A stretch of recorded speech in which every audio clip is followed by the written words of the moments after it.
Sahabat setia Gowor yang dikasih Tuhan, Shalom. Hari ini adalah Senin 30 Desember 2024, Senin dalam oktav Natal. Kita mari mengawali hari ini dengan penuh syukur dan dengan penuh sukacita. Anginnya kenceng, asik, serasa di pantai. Emang pantai indah kapuk. Hari ini kita akan bersama-sama merenungkan firman Tuhan yang diambil dari Injil Lukas 2 ayat 36 sampai dengan 40.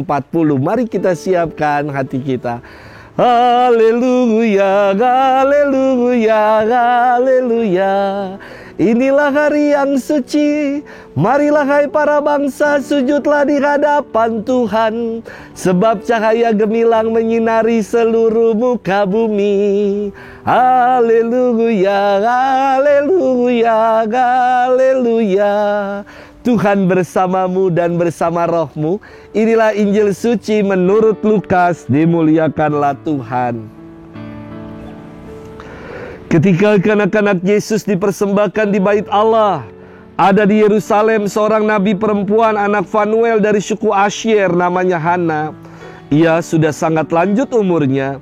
Sesudah menikah, ia hidup 7 tahun bersama suaminya, dan sekarang ia sudah janda berumur 84 tahun. Ia tidak pernah meninggalkan bait Allah dan siang malam beribadah dengan berpuasa dan berdoa.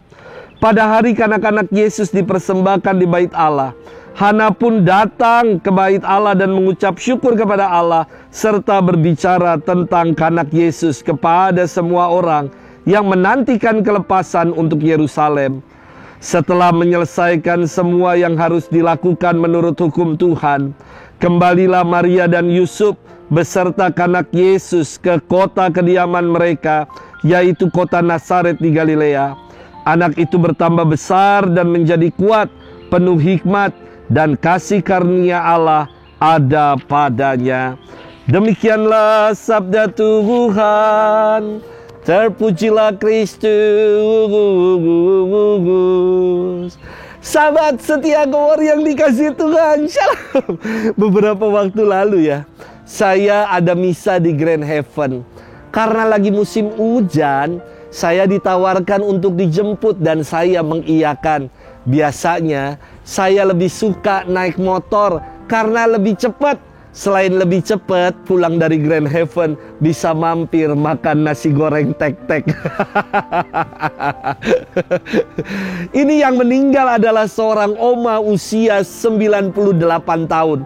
Sudah punya 16 cucu dengan 8 cicit. Wah, istimewa sekali. Pengakuan dari anaknya, oma ini adalah single parents. Ia ditinggal meninggal oleh suaminya ketika 6 orang anaknya masih pada kecil-kecil. Dan si oma ini berjuang untuk menghidupi ke-6 anaknya supaya mereka semua jadi orang. Dan kini anak-anaknya udah sukses semua. Selesai misa, saya telepon dong supir yang tadi jemput saya. Mobil putih yang tadi saya naiki. Segera mobil putih itu datang, pintunya terbuka, dan saya segera naik ke mobil itu. Lalu saya bilang kepada supir itu, "Pak, ayo, saya sudah selesai, ayo kita jalan." Supir itu menoleh, ngelihat saya dan saya katakan, "Ayo Pak, kita kembali ke gereja." Dia kembali menoleh dengan ekspresi bingung. Dan tiba-tiba ada orang di luar menghampiri saya dan mengatakan, "Maaf Pak, ini mobil saya." Ternyata saya salah naik mobil. Hancur, malu banget. Mobil jemputan saya ada di belakang. Ya sudahlah, saya katakan, "Aduh, minta maaf, saya tidak tahu karena bukan mobil saya hanya dijemput saja." Sahabat setia Gowor yang dikasih Tuhan, firman Tuhan hari ini melanjutkan firman Tuhan kemarin. Peristiwa Yesus yang dipersembahkan di bait Allah membuat Simeon mengidungkan pujiannya kepada Allah yang berkenan mengaruniakan keselamatan kepada Israel.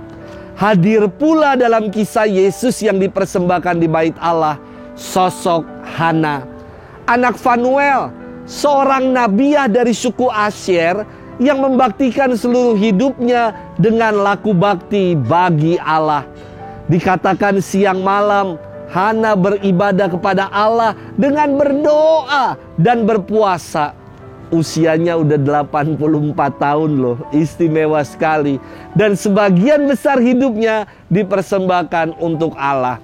Kalau saya hitung-hitung ya, kemungkinan Hana ini tadi kan dikatakan dalam Injil, kalau Hana menjalani hidup bersama dengan keluarganya hanya selama 7 tahun. Kalau dihitung-hitung Hana menikah di usia 15-20 tahun, maka ia sudah menjadi janda sekitar 60-70 tahunan loh. Istimewa sekali. Seorang janda itu kan hidup tanpa adanya pegangan, tanpa adanya sosok sebagai pencari nafkah dalam hidupnya.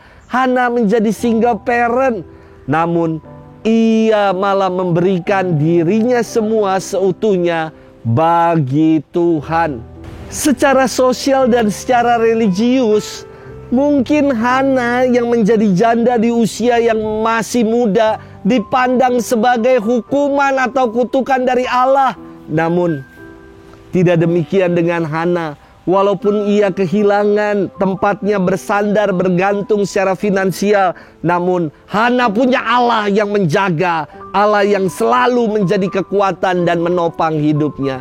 Kuasa Allah berkenan kepada mereka yang mau taat dan selalu mau bersandar mengandalkannya. Sahabat setia Gowor yang dikasihi Tuhan, dalam hidup ini terkadang kita mengandalkan kekuatan diri kita saja. Olah kesalehan dan hidup beriman bukan hanya menjadi tempelan di KTP, bukan. Kita tidak sepenuhnya mengandalkan Allah dalam hidup, maka hasilnya ketika menjumpai kerikil dan pergumulan, kita mudah sekali meninggalkan Allah, mudah sekali putus asa, dan kita menyalahkan Tuhan. Mari para sahabat setia Gowor yang dikasihi Tuhan, kita selalu mau berpegang pada Allah, bersandar pada Allah dan mengandalkan Dia semata dalam hidup.